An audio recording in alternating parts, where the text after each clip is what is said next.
This is a breakdown of a new program I made specifically for people that see themselves as slow responders. If you've had trouble growing, this is to address those problems. Right now, the full program is only available on BaseStrengthAI, but if you hit the link below, it will take you to a link where you can get a detailed breakdown of the set and rep progression for the main lift, the variations, and the accessories. But for right now, let's get into what makes this thing tick. The first thing to note is that this is a slow program. It's by design that it's workmanlike and consistent, and it takes more time, but that's also why it guarantees growth.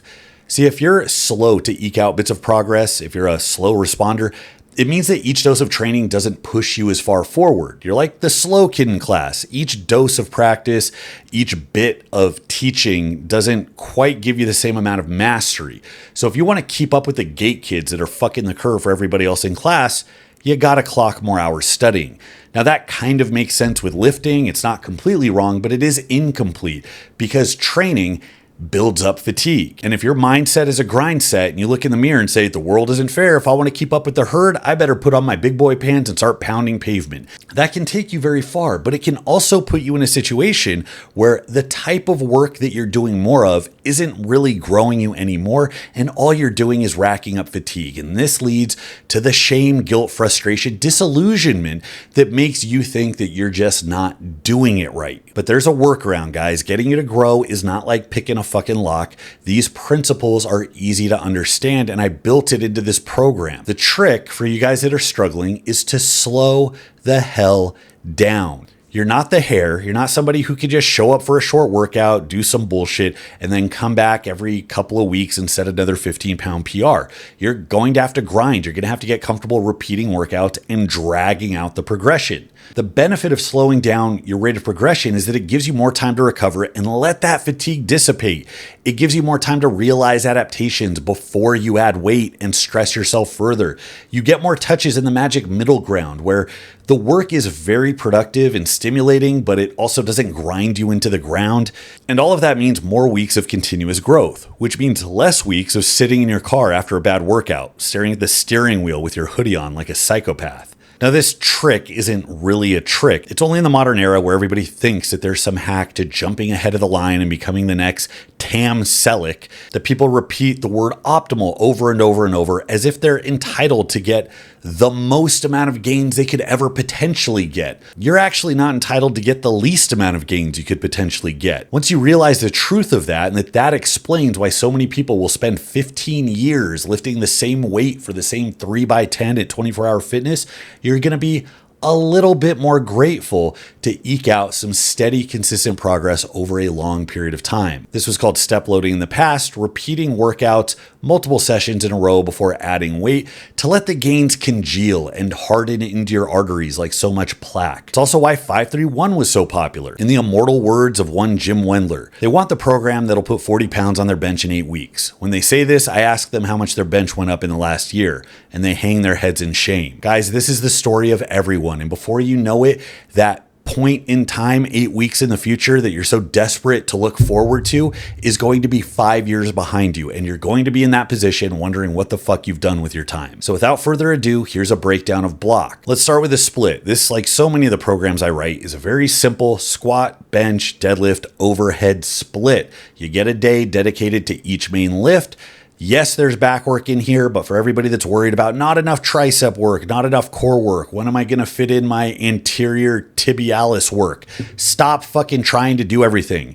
There's a little bit of everything in here. The big emphasis is on the main movements and their variations, and that is more than enough to add more muscle and strength to your frame than you actually deserve. There will be points in the future to address weak points, but stop looking for the program that's going to miraculously grow every single part of your body to the utmost degree. That's not really a thing. Now we're going to do this 1.5 times frequency that I like to talk about. A true 1 time per week is going to be like 1 day to do all your pressing, 1 day to do all of your lower body work, 1 day to do arms, and then like that's it.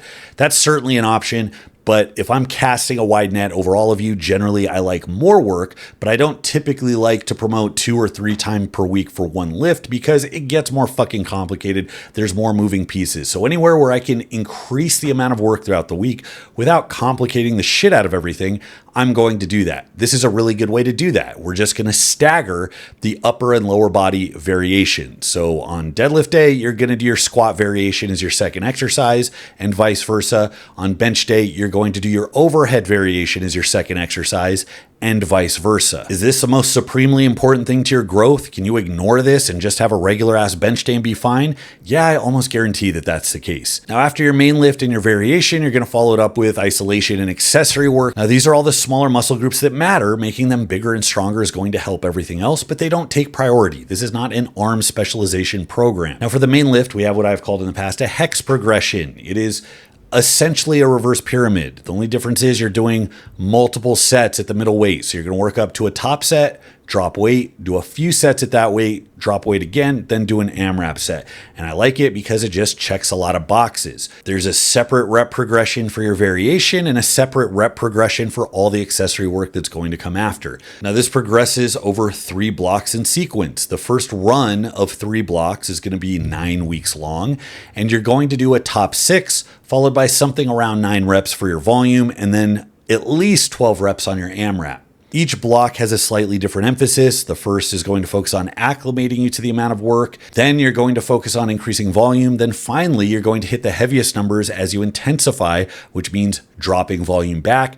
This is going to repeat for 2 more cycles, and each time the rep count moves forward. So 6, 9, 12 is going to go to 3, 6, 8, and that's going to go to 1, 3, 5. And at the end, you should have a shiny new 1 rep max. So we've got 3 tiers of reps for the main movement in each workout. We've got 3 blocks that you follow, the acclimation, volumizing, and intensifying. And then that's repeated for 3 total cycles, 3 by 3 by 3. So I'm going to call this block. Get it? Super clever, I know. Obviously, cube was taken. This structure came out organically as I was trying to extend the progression to solve the problems that I talked about before.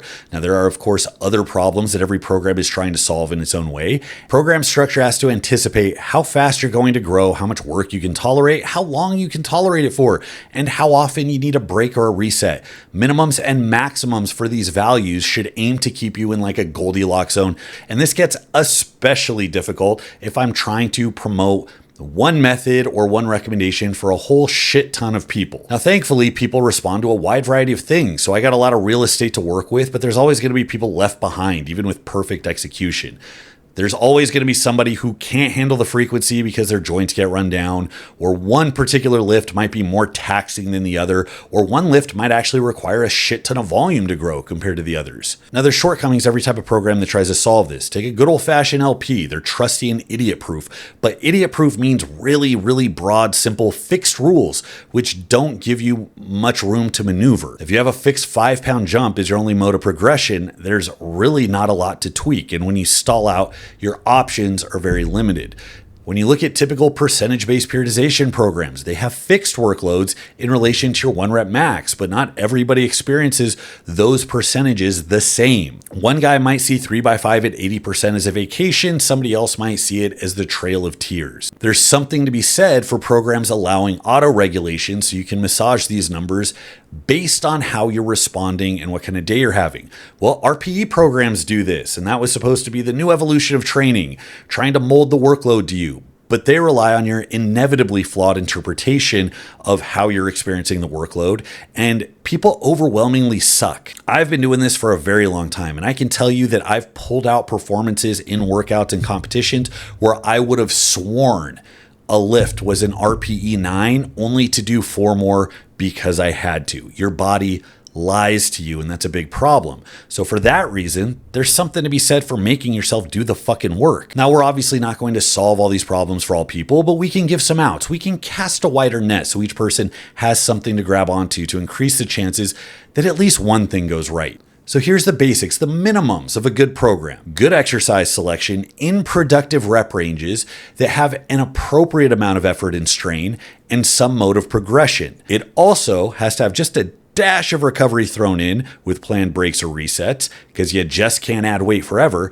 And it also has to have just a smidge of novelty to combat the diminished returns of doing the same damn thing, which comes for everybody, no matter what type of program you're doing. Trust me when I say there's nothing like breaking yourself against 2-hour high volume workouts for 3 months after diminished return set in, only to find that you've dug yourself in a recovery hole, have super inflamed joints, and have made zero fucking progress. You can't anticipate that anything you do might work for a while, but it's probably going to run its course in like 4 to 6 weeks. And when you stop responding, you need a new stimulus. Good programming shouldn't wait until you're tired, broken, and frustrated. So let's go one by one. The exercises in block. You know these, it's the basic ass barbell movements. Next.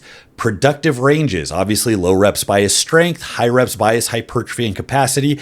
And for all of you young Padawans, they are tightly connected and both extremely productive for boosting your numbers. Unless you are within shooting distance of an international elite total, which you're not, do not specialize. Learn to love reps. They give you another tool to use. They give you a break from the monotonous beatdown of heavy grinded strength specific work.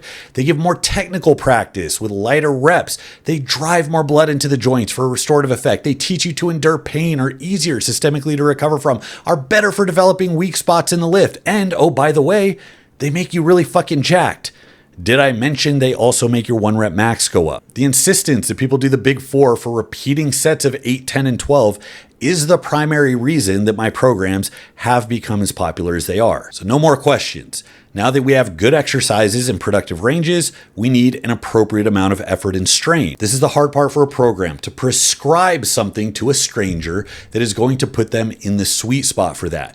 Now, because this is a deliberately slow program, we're not going to keep you miles away from higher percentages for months on end. You can spread different rep ranges over a long period of time, like classical periodization, going from 10s for several weeks to 8s for several weeks, taking a very long time to get down to triples, doubles, and singles.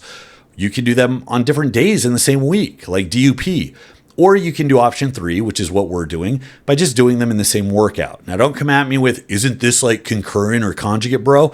No, it's a fucking reverse pyramid. Bodybuilders have been doing it for like a century. We're going to do a top set to get your toe in the water with something strength specific and keep your nervous system reminded of what it's there for. Then we're going to do a few volume sets and finish it off with an AMRAP, dropping weight at each step. And for shameless branding purposes, I awkwardly titled this a hex progression.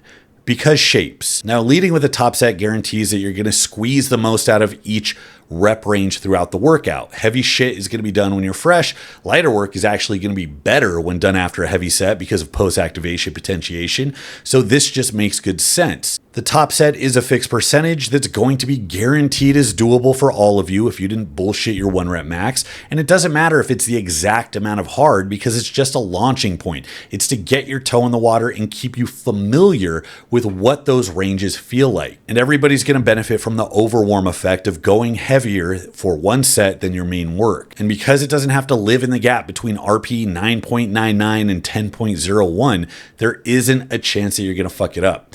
The volume also doesn't need to be some magical amount of effort. It's selected to be doable for everyone. We give you some wiggle room if you're feeling really good or really bad because you have a rep range you can work in. And AMRAPs are AMRAPs. Just do as many as you can, get better each week at living through the suck, and then just watch the numbers go up a little bit every week or two. This is just by default a productive amount of strain for just about everybody. So that brings us to progression and recovery. Now, those familiar with anything I've ever put out on this channel knows that this is the secret sauce. It's not the sets, the reps, the percentages. It's not living in the magic ranges of volume and effort that you pulled out of some fucking meta-analysis because science. You can do whatever the fuck over a very, very broad range of work as long as you're able to progress from workout to workout. People will fixate on precisely how much strain, effort, fatigue to stimulus ratio, volume, and on and on. These are all difficult to precisely define and measure. You do not have the control of a neurosurgeon with these variables. You have the control of a drunk with a jackhammer, but that's okay because that's the only precision we need. You just need to know how to keep the thing moving forward. So in the context of this program, each cycle is going to increase weight linearly. So every workout, the weight's going to get just a little bit heavier.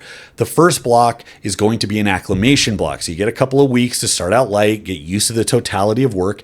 And then as your conditioning increases, you start stacking on another bit of weight. See, my philosophy is that for the biggest, hardest, most productive workouts, You need to be in shape. It shouldn't be the first thing you do when you're still sucking wind and not used to doing the exercises in order.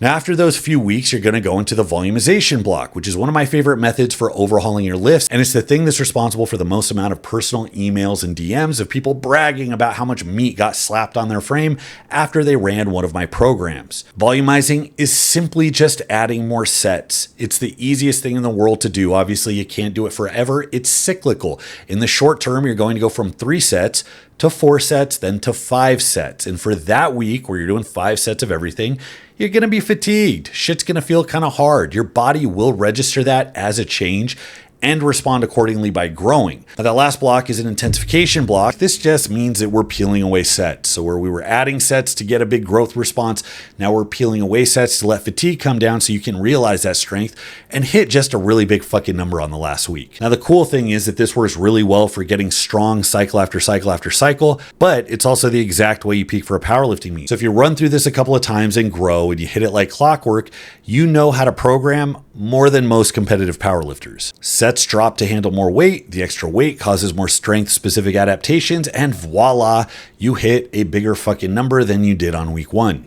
Now, this hex progression works really well with the 3 tiers of rep work that I'm having you do because there's so much room to massage the workout if you have an unforeseen bad day. It's important to note that you're not coming into these workouts to go scorched earth on everything. You aren't supposed to be smashing a PR on the top set and then killing it, pushing yourself to the brink of death on the volume sets or the AMRAPs. The top set in the early weeks is just a primer. Eventually it gets heavier, but for now it's just gentle nudging to your nervous system.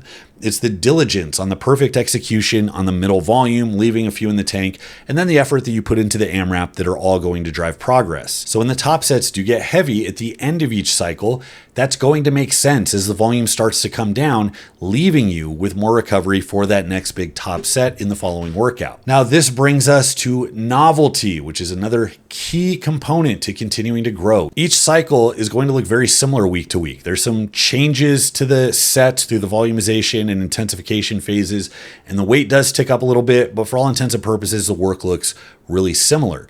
But there are multiple cycles, and this is where you break the chain of monotony that puts you into that sad time loop of eternal stagnation. The first cycle has a hex progression that looks like this. It starts with a top set of 6, back off sets around 9 reps, and then an AMRAP that's going to get at least 12. This is obviously biased way more towards hypertrophy and conditioning, but we need that for later blocks. A set of 6 is still strength specific enough that virtually all of you will still have a new 1 rep max waiting for you by the time that last week comes around. Now, by the second cycle, the hex progression shifts forward. We're now going to a top set of 3, followed by 6s, and then an AMRAP of around 8 reps. Now we have lower reps for the sets of cross, and we have an even acclimation to work that's more grindy, that is like neurologically strength focused, rather than burny, which is more metabolically taxing, like what you get from high rep sets. By the end of this cycle, you will be more muscular, you will be more conditioned, and inarguably stronger than when you started. And you still haven't even begun practicing singles yet. Cycle 3 is obviously the most strength specific. You're starting each workout with a token single, then getting into work with repeating triples. You've already gotten stronger in the first cycles, but this is actually where you learn to demonstrate that strength, and the synergy is going to be insane. So the changes in each cycle represent novelty. You're moving into different thresholds, different territories. It's going to take you through high and low periods of work, and it's also stacked in a logical fashion. The nerds used to call this phase potentiation. We get the benefit of new stimuli that keeps us growing, but we're arranging it in a way that's guaranteed to make the next phase better. This is in stark contrast to the typical method of switching it up, which involves just doing the last thing you heard your buddies talking about and saying a prayer that it has fuck all to do with your actual goals. Now, when approaching this program, remember, block periodization approaches are focused on the short term. It's about what you're doing in this 3 or 4 week run. That's really important. Anybody can cobble together a new workout and break themselves against it for a few weeks and see progress. So we're going to use that to get you to nudge forward by focusing on those blocks. But it's at the end of those runs when you feel really strong that you're going to be inclined to just keep doing that. Keep slapping on weight, keep moving forward. Show everybody your shiny new 3-plate bench press. But this is actually where the big boy pants have to come on. Every substantial PR, the big shifts in physical ability, only came about because you did the light, boring work before it. So repeating those gains means repeating that process. You have to drop back, let yourself clear out from the heavy weight, and then reestablish a base. Because by the middle of this thing, you're going to be in shape. We're going to cut down on how long the acclimation phase is on each cycle. But the first weeks are still going to be kind of easy, and that's by design. It's to clear you out.